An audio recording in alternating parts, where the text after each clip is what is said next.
11 ఏళ్ల పాలనలో మహిళా సాధికారత దిశగా ప్రధాని మోదీ ప్రభుత్వం ఎన్నో ప్రత్యేక కార్యక్రమాలు చేపట్టింది. మహిళల రక్షణ, విద్య, వైద్యం, ఉపాధి వంటి ఎన్నో రంగాల్లో వారికి ప్రాధాన్యం కల్పించింది. రాజకీయంగా ఎదిగేందుకు వారికి అవకాశాలు కల్పించింది.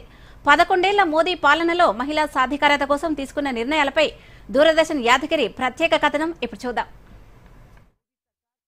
తరతరాలుగా భారతీయ మహిళలు విద్య, ఆరోగ్య సంరక్షణ, ఉపాధి నిర్ణయం తీసుకోవడంలో పరిమిత ప్రాప్యత ఉండేది.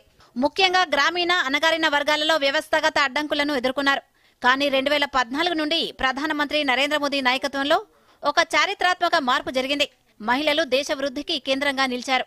అత్యంత దుర్బలమైన పిల్లలు, కౌమార దశలో ఉన్న బాలికలు, గర్భిణీలు, పాలిచ్చే తల్లుల సంరక్షణకు కేంద్ర ప్రభుత్వం మిషన్ పోషణ్ అభియాన్ చేపట్టింది. సక్షం అంగన్వాడీలుగా అప్గ్రేడేషన్ చేసింది. వీటి ద్వారా చదువుతో పాటు పోషకాహారం అందిస్తోంది. జనని శిశు సురక్ష కార్యక్రమం 2014లో ప్రారంభించారు. ఇది ప్రసవ పూర్వ, ప్రసనాంతర సమస్యలకు సంరక్షణను అందిస్తుంది. ప్రధానమంత్రి మాతృవందన యోజన ద్వారా గర్భిణీలకు పోషకాహారం, ఆరోగ్య పర్యవేక్షణ అందిస్తోంది. ఉజ్వల యోజన ద్వారా మహిళలకు ఎల్పీజీ కనెక్షన్లను అందిస్తోంది.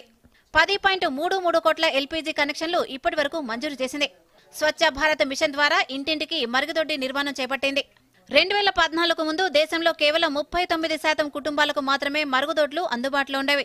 2014లో స్వచ్ఛ భారత్ మిషన్ ప్రారంభించినప్పటి నుంచి ఇప్పటి వరకు 12 కోట్లకు పైగా మరుగుదొడ్ల నిర్మాణం చేపట్టారు. జల్ జీవన్ మిషన్ ద్వారా గ్రామీణ మహిళలకు మంచినీటి కష్టాలు తీర్చింది. బేటీ బచావో, బేటీ పడావో ద్వారా సెకండరీ వరకు పాఠశాలలో బాలికల నమోదు 2014-15లో 75.51% నుండి 2023-24లో 78% పెరిగింది. జనవరి 22, 2015న ప్రారంభించబడిన సుకన్య సమృద్ధి యోజన ఆర్థిక భద్రత ద్వారా బాలికలకు సాధికారత కల్పిస్తోంది. దీని కింద నవంబర్ 2024 నాటికి దేశంలో 4.2 కోట్లకు పైగా ఖాతాలు తెరిచారు. ఇదిలా ఉండగా సంక్షేమ పథకాల ద్వారా మహిళలకు సాధికారత కల్పించడమే కాకుండా అనేక రంగాల్లో వారి భాగస్వామ్యం పెంచే ప్రయత్నం చేసింది. సంక్షేమం నుంచి నాయకత్వం వైపు మహిళలు ఇప్పుడు దేశ విధిని రూపొందిస్తున్నారు. పోలీస్ సర్వీస్, సాయుధ దళాలు ఇలా అన్ని విభాగాలలో మహిళలు పనిచేస్తున్నారు. సైన్స్, అంతరిక్ష రంగాల్లో దూసుకుపోతున్నారు. చంద్రయాన్ 3 విజయంలో కీలక పాత్ర పోషించారు. మహిళల రాజకీయ సాధికారతకు మైలురాయి నారీ శక్తి వందన్ అధినియం ఒక రాజ్యాంగ ముందడుగు. లోక్సభ, రాష్ట్ర అసెంబ్లీలలో 33% సీట్లను మహిళలకు కేటాయించింది. ట్రిపుల్ తలాక్ రద్దు, మహిళల వివాహ వయస్సు 18 నుంచి 21 ఏళ్లకు పెంచడం, ప్రసూతి సెలవులను 26 వారాలకు రెట్టింపు వంటి నిర్ణయాలు తీసుకుంది. మరోవైపు మహిళలు ఆర్థికంగా నిలదొక్కునేందుకు కేంద్ర ప్రభుత్వం సాయం అందిస్తోంది.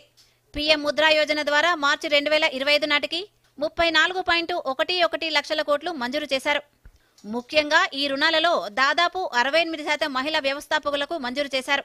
స్టాండప్ ఇండియా పథకం ద్వారా ఎస్సీ, ఎస్టీ మహిళా రుణగ్రహీతకు 10 లక్షల నుండి కోటి వరకు బ్యాంకు రుణాలను అందిస్తున్నారు.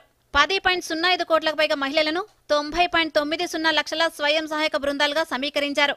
లఖ్పతి దీదీ గేమ్ చేంజర్ గా ఉద్భవించింది. ఇలా మహిళా సాధికారతే లక్ష్యంగా ఎన్డీఏ ప్రభుత్వం ఎన్నో సంక్షేమ పథకాలను ప్రవేశపెట్టింది. మహిళా సాధికారత దిశగా మోదీ ప్రభుత్వం చేపట్టిన కార్యక్రమాలు, అమలు చేస్తున్న సంక్షేమ పథకాలపై సర్వత్రా హర్షం వ్యక్తమవుతోంది. Bureau report, Doordarshan.